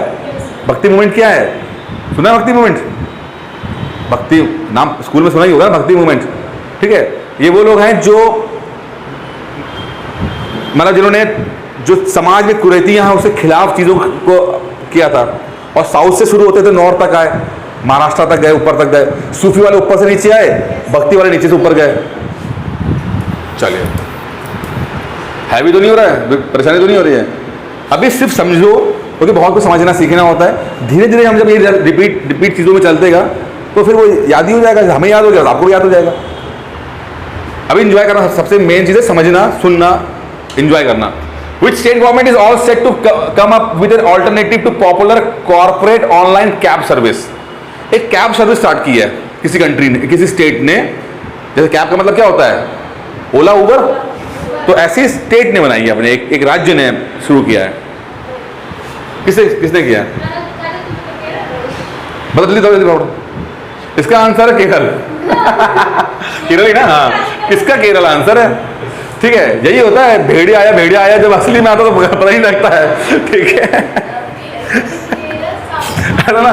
जब नेगेटिव मार्किंग पीसीएस में नहीं हुआ करती थी तो लोग क्या करते थे, लोग लाइन से ना, जो नॉन सीरियस स्टूडेंट होते थे, लाइन से ए करते थे कि मतलब कि 5 ए मार देंगे, 5 बी मार देंगे, 5 सी मार देंगे, कोई तो राइट हो जाएगा इसके अंदर, ठीक है। चलता नहीं था ये रूल, लेकिन कुछ नहीं करना तो मतलब कुछ नहीं आ रहा तो ये कर लो, कम से कम संभावना रहती है। ऐसा मत करो कि ए बी सी डी इधर उधर नहीं, लाइन करो तो लाइन से कर दो। हाँ तो हाँ, हमारा 3 हाँ तो और नेगेटिव मार्किंग नहीं थी उसके अंदर। चलो ठीक है, आप सुनो, कैब सर्विस स्टार्ट की भाई इन लोगों ने, ठीक है। तो केरल सवारी है ये, और केरल सवारी का नाम है सावरी। हाँ, अरे सवारी है यार, अच्छा सावरी है, चलो ठीक है। और क्या, अरे चलो ठीक है, समझ में आ गया, तुम जिस तरह से उच्चारण करना चाहो, ठीक है। केरल है, ठीक है। इसका क्या, to ensure safe and dispute free travel from the public to at affordable rate prevailing state, यानी कि भाई डिस्प्यूट ना हो, क्योंकि हम लोग देखते हैं महिलाओं की सुरक्षा की बड़ी समस्या रहती है। लोगों ने ओला बुक, खासकर ये आपके मेट्रो सिटीज़ में, दिल्ली मुंबई में लड़कियां ट्रैवल कर रही हैं, रात को ट्रैवल कर रही हैं, सेफ नहीं होता, ठीक है। 2 बड़ी कंपनियां बताइए जो इसके अंदर जुड़ी हुई हैं कैब सर्विसेज में। ओला, उबर। ओला इंडिया की, उबर बाहर की है, और दोनों मर्ज होने आ रही हैं, एक बनने जा रहा है। Which state held the most number of sittings of the state assembly in 2021? क्या मतलब इसका, कि असेंबली यानी विधानसभा में सबसे ज्यादा मीटिंग हुई हो। सिटिंग का मतलब है मीटिंग, मतलब से बैठे हो, और बैठ करते क्या है, डिस्कशन, कानून बनाने की प्रक्रिया में। तो कौन सा, ये अच्छा क्वेश्चन है, ध्यान रखना इस बात का। तो कौन सा है जो नंबर 1 पे रहा है? केरल। अब देखो सब केरल आंसर आ रहे हैं यार, हद है, ठीक है। तो पीआरएस जो है, पीआरएस रिसर्च है, उसने Kerala held the most number of sittings of the state assembly in 2021 at 61 days. 61 दिन वहां पे बातचीत हुई। तो हालांकि यहाँ के नेता ज्यादा डिस्कशन करते हैं, ज्यादा काम कर रहे हैं। वहीं बात बिटवीन 16 और 19 में it remained the top with the average of 53 days. Kerala is followed by the Orissa 43 sittings, Karnataka with 40 days, Tamil Nadu 34। मतलब कि आप समझो कि एक साल में यूपी वाले 30 दिन भी नहीं बैठ रहे हैं। अब देखो यार, यहीं से अब एक लाइन आती तो मेंस को लेकर, कि कानून बनाना और पार्लियामेंट में पहुंचना दोनों ही अलग है। जिनको पहुंचाया जा रहा है वो किस लायक हैं भी कि नहीं है।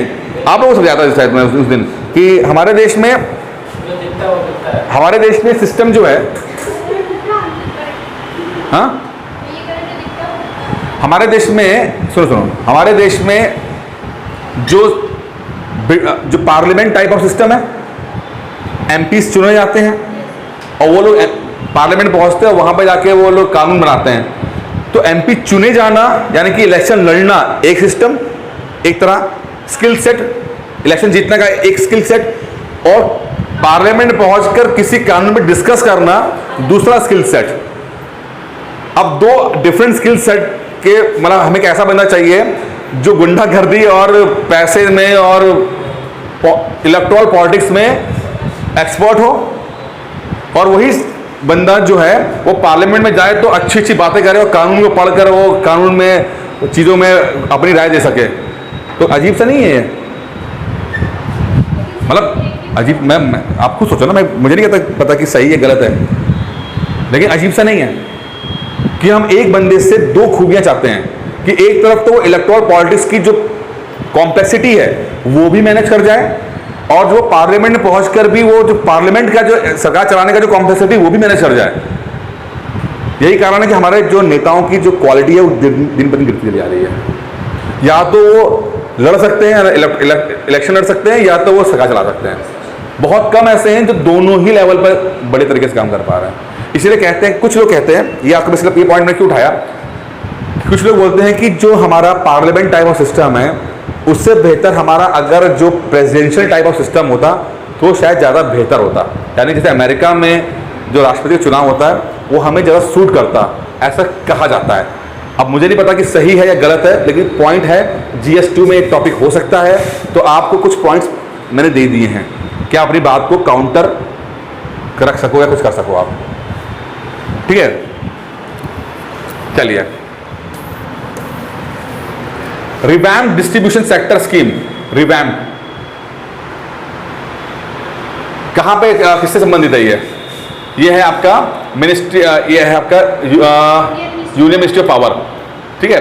तो prime minister launch the union power ministers revamp distribution sector scheme. It aims to help discoms improve their operation efficiency and finance. अब जैसे बिजली का क्या है, बिजली में प्रोडक्शन करना अलग चीज होता है, डिस्ट्रीब्यूशन करना अलग चीज होता है। एक कंपनी प्रोड्यूस करती है, दूसरी कंपनी डिस्ट्रीब्यूट करती है। अब प्रोडक्शन तो अच्छा बढ़ रहा है, लेकिन वो क्या डिस्ट्रीब्यूशन ढंग से हो पा रहा है? अब डिस्ट्रीब्यूशन में क्या आता है कि आपका बिजली का बिल जो होता है, एक तो पहले बिजली की हर जगह पहुंचे, उसके बाद कोई बिजली की चोरी ना करे, उसका मेंटेनेंस, उसका रिकवरी और सब कुछ होता है।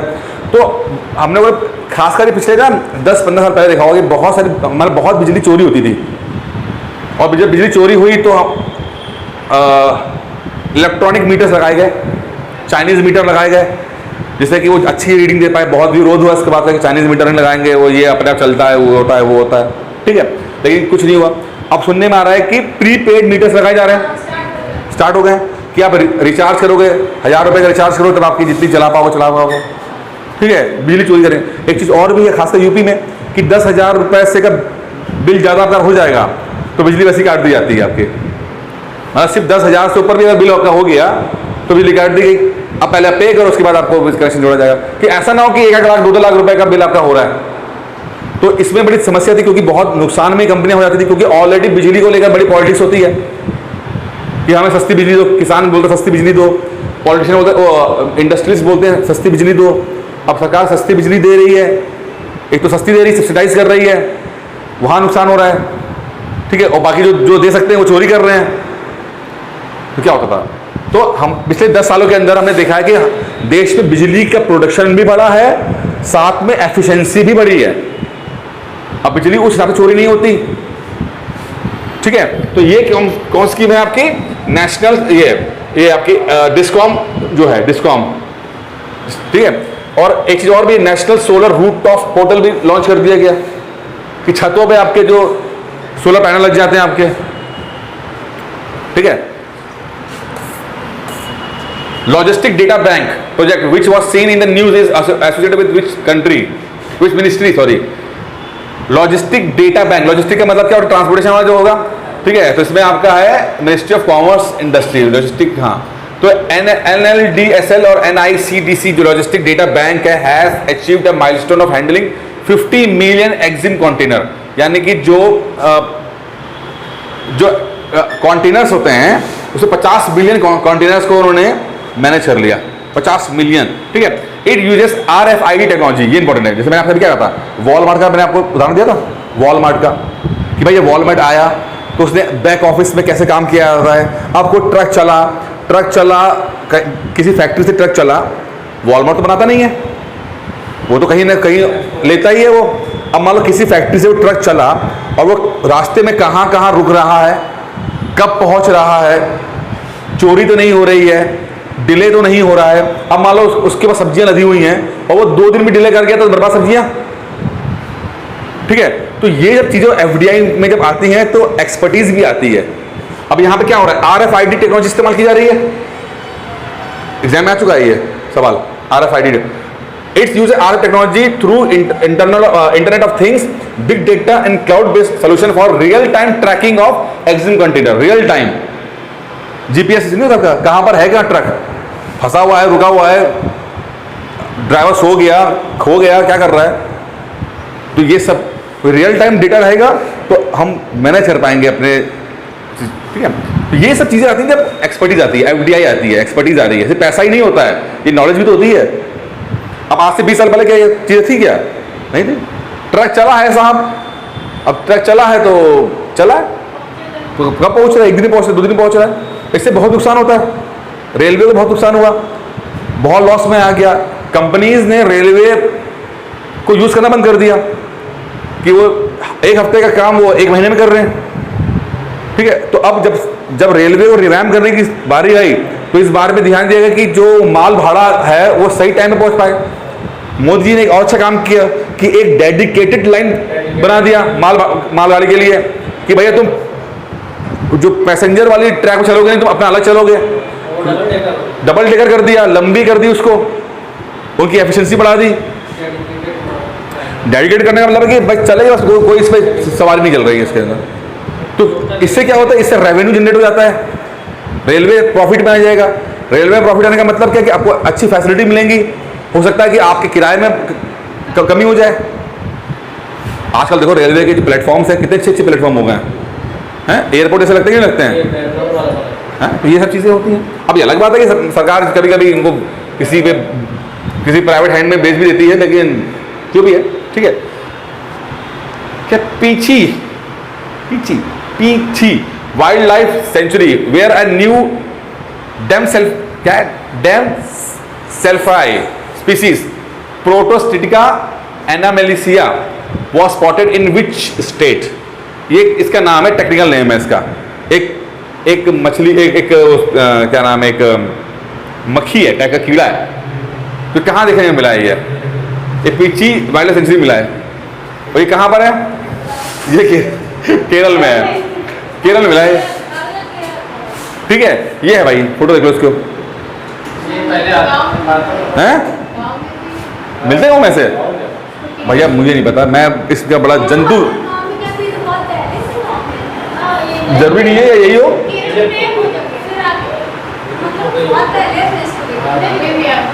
भैया मुझे नहीं पता, चलो हो सकता है आपका गांव बहुत एडवांस हो, वहाँ पर ये सब चीज़ें होती हों। फिलहाल इंटरनेट का सवाल जो है, अच्छा सवाल सुनो, the insect was first spotted at the ओनमडी hills in the Peechi wildlife sanctuary. तो पहली बात समझो कि पीची जो है वो आपका केरल के अंदर है, वाइल्ड लाइफ सेंचुरी है। अगर इसका नाम इस पे नाम पे ना भी आया हो तो वो पीछे से पूछ सकता है वो, ठीक है। चलिए हो गया। विच union minister has inaugurated A conference on drug trafficking and national security. Drug trafficking और नेशनल सिक्योरिटी के ऊपर किसने कॉन्फ्रेंस इनॉग्रेट किया है, तो वह अमित शाह हैं। उन्होंने इस चीज़ की कॉन्फ्रेंस के ड्रग ट्रैफिकिंग और नेशनल सिक्योरिटी पे उन्होंने पंजाब में किया, ठीक है। लगभग 30,000 किलो का जो ड्रग्स हैं वो जलाए गए हैं। नारकोटिक कंट्रोल ब्यूरो ने जो उसको जब्त किया वो जलाया गया था। चलिए, the revamp distribution sector scheme has an outlay of over a period of 5 years from financial year. ये फिर डिस्कॉमर आ गया, कितने पैसे का है, 3 लाख करोड़ का ही है, आप कर लीजिएगा, देख लीजिए, फैक्चुअल सवाल है, ज़्यादा समझाऊंगा नहीं मैं। PM Modi has participated grand finale of CSO. The Indian vegetable oil producers association IVPA, Indian vegetable oil producers association and palm oil council of which country have signed an MOU to promote the use of palm oil। कौन सी country के साथ palm oil का जब भी नाम आ जाए तो आप निर्भीक होकर मलेशिया पे लगा दीजिएगा। Malaysia is one of the biggest palm oil का जो है, ठीक है। तो पाम ऑयल का अभी मलेशिया के साथ संबंध बड़े खराब हुए थे। मलेशिया के ना एक राष्ट्रपति हुआ करते थे, तो उनको पता नहीं अजीब से क्या हुआ, उनको पाकिस्तान का प्रेम बहुत जाग उठा। मुस्लिम कंट्री है ना, मुस्लिम वाली थोड़ी मलेशिया, तो उनको पता नहीं, उनको ना पाकिस्तान से बड़ी मोहब्बत आ गई बीच में अजीब सी, और वो कश्मीर का मुद्दा उठाने लगे। ठीक है, अब इंडिया कह रही है यार तुमसे क्या मतलब भाई, तुम्हारा और हमारा संबंध जो है वो है, तुम काहे कश्मीर को लेकर बिना मतलब की बयानबाजी कर रहे हो। ना जी ना, हम लोग वो करेंगे। तब इंडिया ने क्या किया, पाम ऑयल पर इनके बैन लगा दिया, तुमसे जब बेटा लेंगे ही नहीं तुमसे, जाओ। अब जब ये हुआ तो इंडिया बिगेस्ट इंपोर्टर है पाम ऑयल का मलेशिया से। अब वो हालत खराब हुई तो ये एमओयू फिर से स्टार्ट हो गया कि यार सॉरी गलती हो गई, अब नहीं करेंगे। ठीक है, तो आदमी को उतना पंगा ले, जितना पंगा सही होता है। राखी गढ़ी नाम सुना कभी? कहाँ सुना है, किस सेक्टर में? अरे कहाँ सुना है, किस फील्ड में सुना है? अच्छा हिस्ट्री में, अच्छा हाँ, यहाँ क्या मिला? हाँ वही हड़प्पा टाइप की, वो है ना, which was seen in the news recently in the ancient site located in which state? Haryana. ठीक है, अब क्या हुआ है सुनो उसको कि 20 हेरिटेज साइट्स, हेरिटेज का मतलब क्या होते हैं, जो बड़ी विरासत टाइप की, including ancient mounds of Haryana साहीगढ़ have been identified by the national importance tag। बहुत अच्छा क्वेश्चन है ये, नेशनल इंपॉर्टेंस का टैग दिया गया है इनको कि राष्ट्र के लिए जो है वो जरूरी चीजें हैं ये। अरे यार, ठीक है, तो इसमें एक राखी गढ़ी हो गई, 5 को दिया है। ठीक है, अदर साइड्स हैं, ये है अनंगताल दिल्ली में। ठीक है, rock painting eight चिंताकुंता Andhra Pradesh में, रॉक पेंटिंग हो गई। ठीक है, फिर है रॉक आर्ट साइट, क्या है ये, लेह में रॉक आर्ट साइट। ठीक है, फिर है कालेश्वर महादेव टेम्पल हिमाचल प्रदेश में। ठीक है, ये 5 आपके हो गए। तो ये क्या 5 आइकॉनिक साइट्स हैं ये बहुत इंपॉर्टेंट सवाल है, ये ध्यान रखना बेटा, ये अच्छा सवाल है ये कि 5 आइकॉनिक साइट्स कौन सी हैं। ये प्री के लिए बहुत इंपॉर्टेंट सवाल है ये, इसको कर लीजिएगा, क्योंकि आपको या तो डायरेक्टली पूछ लेगा या तो मैच द फॉलोइंग में सवाल पूछ लेगा आपसे। ठीक है, चलिए बढ़ेगा। Which state signed an MOU with NITI Aayog for enhancement of learning outcome of student? एक किसी ने एक MOU साइन किया नीति आयोग के साथ, जिससे कि लर्निंग जो है वो अच्छी हो सके। किसने किया है? ये आपका अरुणाचल प्रदेश ने किया है। ठीक है, फैक्चुअल सवाल है, ज़्यादा इसमें खुद पढ़ लेना, सिंपल से। 3 साल का मेमोरेंडम MOU किया with NITI Aayog on enhancement of the learning outcome students over 3000 plus government schools in states. चलिए आगे। अचिंता शुले, ये इनको गोल्ड मिला है कॉमनवेल्थ गेम्स के अंदर। किस स्पोर्ट से संबंधित है ये? अच्छा क्वेश्चन है, वेट लिफ्टिंग से हैं, वेट लिफ्टिंग से जीते हैं। अभी जितने भी गोल्ड मेडल मिल रहे हैं कॉमनवेल्थ गेम्स में, तो आप याद रखना कौन कौन से स्पोर्ट्स से संबंधित हैं ये हैं? क्रिकेट हार गए, हॉकी जीत गए, ब्रॉन्ज पाई गया, सिल्वर मिला। चलो अभी देखो, लंबी बात हो जाएगी। Which ministry is associated with the weapon of mass destruction and delivery system amendment bill? बहुत इंपॉर्टेंट सवाल, वेरी इंपॉर्टेंट, दोनों ही में। Weapon of mass destruction and there delivery system amendment bill, क्योंकि बिल है, क्या है ये? बिल आया है ये। ठीक है, mass destruction and there delivery system, ये किससे संबंधित है? ये आपका है मिनिस्ट्री ऑफ एक्सटर्नल अफेयर्स से है। एक बिल लाया गया है, यही बात है, कानून बनेगा, बिल है जो कानून बनेगा। और मैंने हमेशा कहा कि जो भी सरकार कानून बिल ला रही है, कानून बना रही है, उसको ठीक से पढ़ना जरूरी है, सेलिएंट फीचर्स जानना जरूरी है, क्योंकि GS3 में, GS2 में डायरेक्टली सवाल अब इन बिलों के ऊपर से आ रहे हैं, मेंस में आ रहे हैं। अब पहले तो WMD होता क्या है? वेपन ऑफ मास डिस्ट्रक्शन का मतलब क्या होता है? क्या मतलब होता है इसका? WMD क्या चीज होती है? ऐसे वेपन जिससे कि एक ही बार में बहुत सारे लोग मर जाते हैं, जैसे कि nuclear weapon, chemical weapon, biological weapon. ठीक है, तो ऐसे इसको बोलते हैं WMD। ठीक है, वेपन ऑफ मास डिस्ट्रक्शन। ठीक है, अब इसमें क्या हुआ कि पहले पढ़ते हैं। Parliament has recently pass the weapon of mass destruction and the delivery system prohibition of unlawful activities amendment bill 2022। पहले क्या था? एक बिल था, इंडिया ऑलरेडी इस काम के लिए एक बिल था जिसका नाम था जिसका नाम था ये WND there delivery system prohibition of unlawful activities act 2005। ये 2005 का बिल था, ठीक है, विच जो कि रोकता था अनलॉफुल मैन्युफैक्चरिंग, कि ऐसा कोई सरकार परमिशन ना दे पर आप अपना न्यूक्लियर बम बना लो, केमिकल बम बना लो, वो नहीं कर सकते आप, ठीक है। या कोई वेपन को ट्रांसपोर्ट करो बिना सरकार की रजामंदी से, या ट्रांसफर करो WMD टेक्नोलॉजी, केमिकल, बायोलॉजिकल और न्यूक्लियर वेपन्स की टेक्नोलॉजी को आप डिलीवरी करो, या इस तरह में।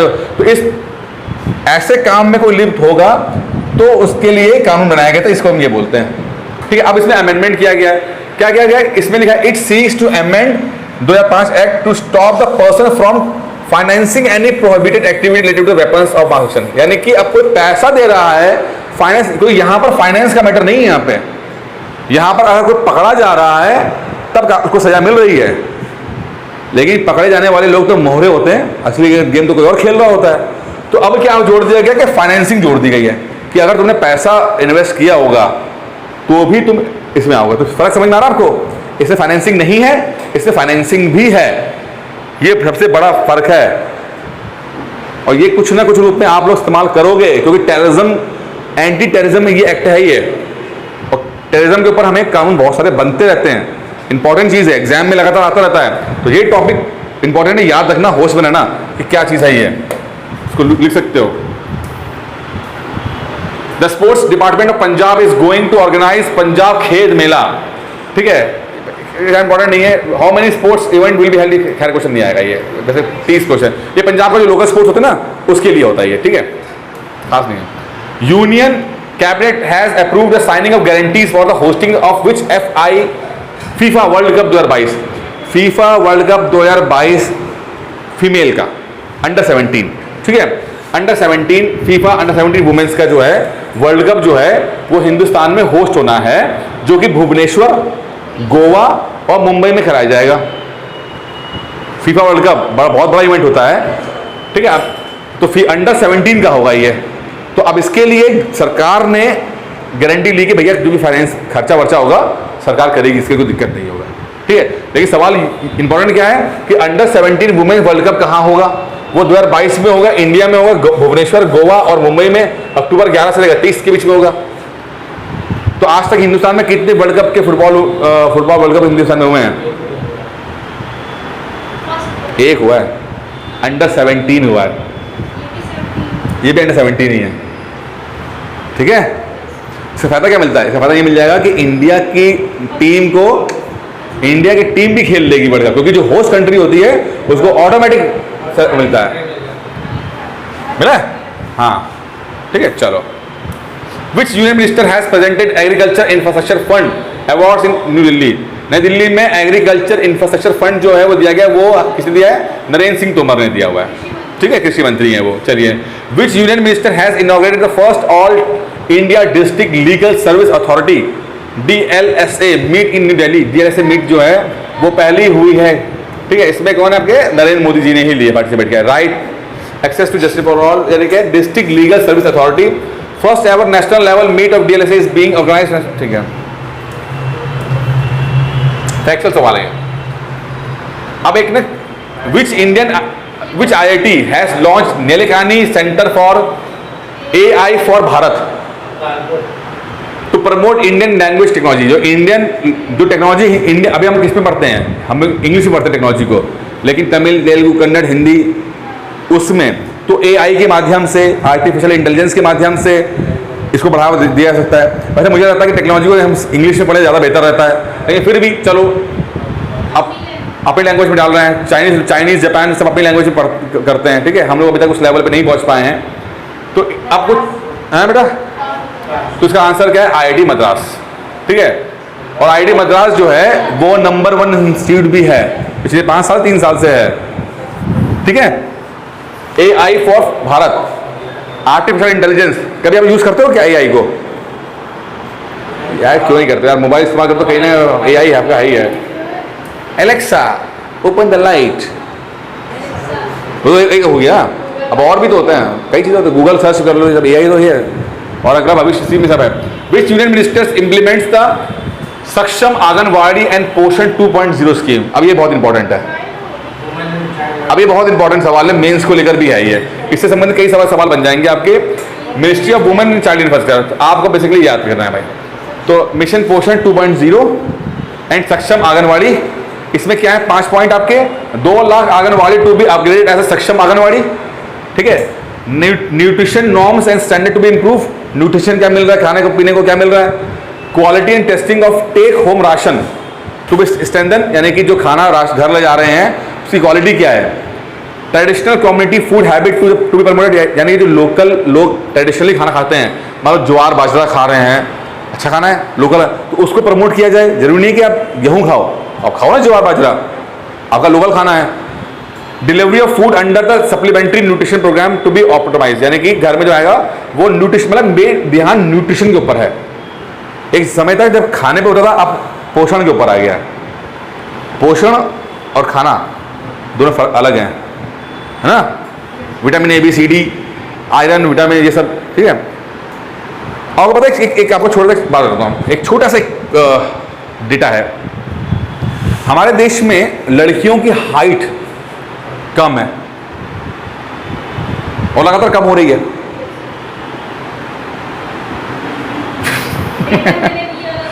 अब इस पे समझते हैं बात को, जो मैं जिस बात को उठा रहा हूं मैं, कि लड़कियों की हाइट, एवरेज हाइट लड़कियों की हिंदुस्तान में, लड़कों की कम है, लड़कों की बहुत ज्यादा नहीं है, लड़के भी बड़े अमिताभ बच्चन नहीं है, ठीक है, लड़के भी कम है, 5.2 5.3 रहते हैं, ठीक है।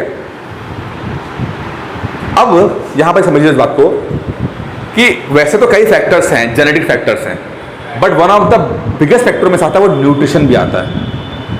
न्यूट्रिशन कम मिलने के कारण लड़कियों की हाइट कम हो रही है।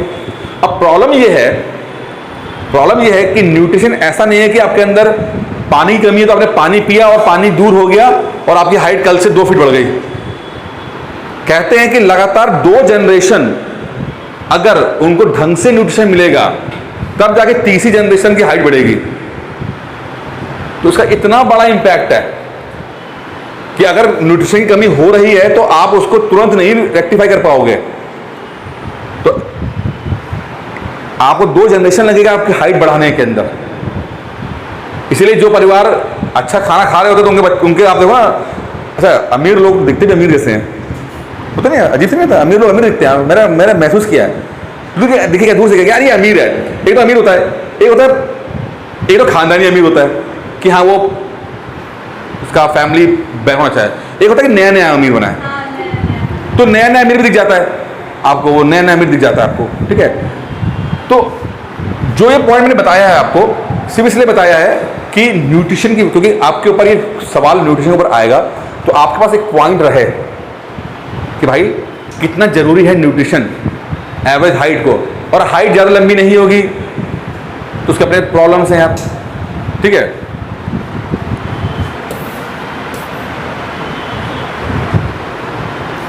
चाहे Vedanthangal bird sanctuary and Koonthankulam bird sanctuary which was declared Ramsar sites. आप लोगों ने पूछा, अब ये है क्या, रामसर क्या है, राम है कहाँ पे रामसर? ईरान में मीटिंग हुई, सम्मेलन, तो रामसर प्रोटोकॉल जो कि वेटलैंड्स को लेकर है। वेटलैंड मतलब तालाब अलाब इस तरह की चीजें होती है। वेटलैंड का मतलब होता है, एक तो नदियां होती हैं, एक होता है वेटलैंड, तालाब अलाब होगा, नेचुरल तालाब होगा या आर्टिफिशियल तालाब। अब उनकी रक्षा भी तो करनी है। आपने गांव में देखा तालाब बर्बाद कर दिए गए, और तालाब इंपॉर्टेंट क्यों है? कई फैक्टर्स के लिए इंपॉर्टेंट है। पानी दे देता है आपको, अगर बाढ़ आ रही है तो बाढ़ की जो वो कम कर देता है।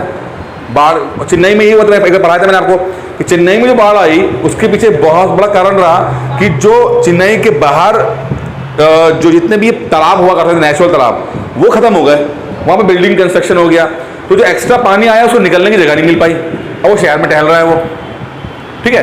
तो रामसर 1971 में मीटिंग हुई थी आई थिंक, ठीक है। तो वहाँ पर इस तरह के जो भी साइट्स होंगी उनको संरक्षण दिया जाएगा, ऐसे तालाब है उनको संरक्षण दिया जाएगा। तो लिस्ट बनती रहती है। वेदांतंग बर्ड सेंचुरी और कोथानाकुलम बर्ड सेंचुरी जो है उसको रामसर साइट्स में जोड़ा गया, और ये हैं आपके तमिलनाडु के अंदर, और लगभग इतने सारे रामसर साइट्स हैं, ठीक है। 64 हैं, 64 हैं ये, आप इसको पढ़ते रहना आराम से, ठीक है, एग्जाम के ऊपर आता है। The ministry of culture has organised the Tiranga Utsav to celebrate which birth anniversary of Pingali Venkayya, नाम सुना है? ये कौन है ये?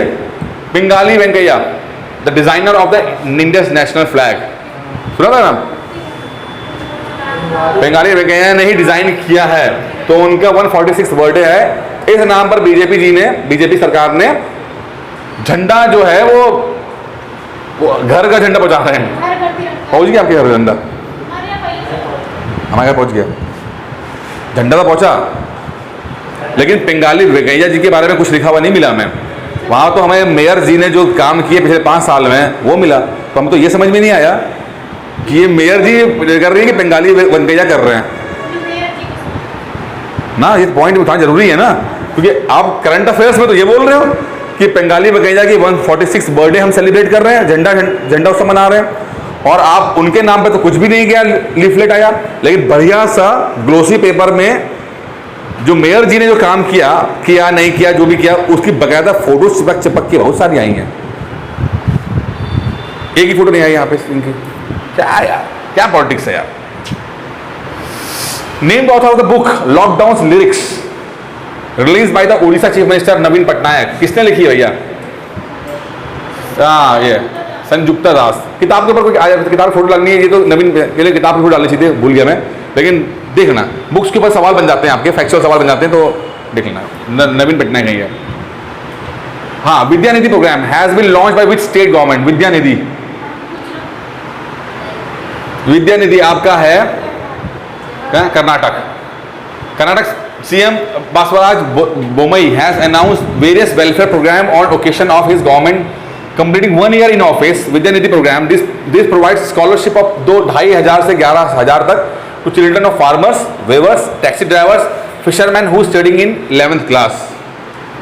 11वीं क्लास तक जो बच्चे पढ़ रहे हैं उसको 2,500 से 11,000 तक का पैसा सालाना दिया जाएगा, जिससे कि वो मोबाइल खरीद सके अच्छा सा, और इंटरनेट वगैरह चला सकें, और टिकटॉक पे वीडियो बना सकें, और रील्स बना सकें, और लाइक कर सकें, चैनल को लाइक कर सकें। ठीक है, वेलफेयर स्कीम है, चलो उम्मीद करते हैं कि अच्छा होगा, लेकिन ये सोचा को लॉकडाउन के ऊपर कर देंगे। Which telecom company is ready to roll out the world most advance 5G network across India? Jio है, यह काम जियो करा लो, लेकिन गांव में 4G पहुंचाने के लिए नहीं तैयार है भाई जियो। ठीक है, पहला सवाल था ना 4G ठीक है, लेकिन फास्टेस्ट कर देंगे क्योंकि पैसा कमाना है। इसीलिए भैया सरकार का इन्वॉल्वमेंट जरूरी होता है, और जो फ्री ट्रेड का जो कॉन्सेप्ट है ना, इससे गरीब आदमी को नुकसान होता है। 100% फ्री ट्रेड में सिर्फ अमीर आदमी और मजबूत आदमी को ही बेनिफिट मिलेगा। ठीक है, वो तो गरीब आदमी है। अब देखो ना, स्कूल्स हमारे देश में, स्कूल्स और हॉस्पिटल, जैसे ही ये दोनों चीज़ें, हेल्थ और स्कूल एजुकेशन, जैसे ही सरकार ने प्राइवेट हैंड्स पे छोड़ा, सिटीज़ में तो हॉस्पिटल मिल जाते हैं, सिटीज़ में स्कूल मिल जाते हैं, क्या गाँव में मिलते हैं क्वालिटी के स्कूल्स? तो क्यों आप, जब समझ में आया सरकार को, तब जाके वो सर्व शिक्षा अभियान फलाना ढिमकाना स्टार्ट कर रखे आप करते हो। पहले तो सोचा कि हम पढ़ा देते हैं, प्राइवेट लोगों को हम दे देंगे, ऑथराइज कर देंगे, जाओ स्कूल खोलो जाके। और जब कूड़ा स्कूल खुलना शुरू हुए तो समझ में आ गया। अब आप वही काम कर रहे हो, 50-50 हज़ार रुपये देकर आप टीचर रख रहे हो,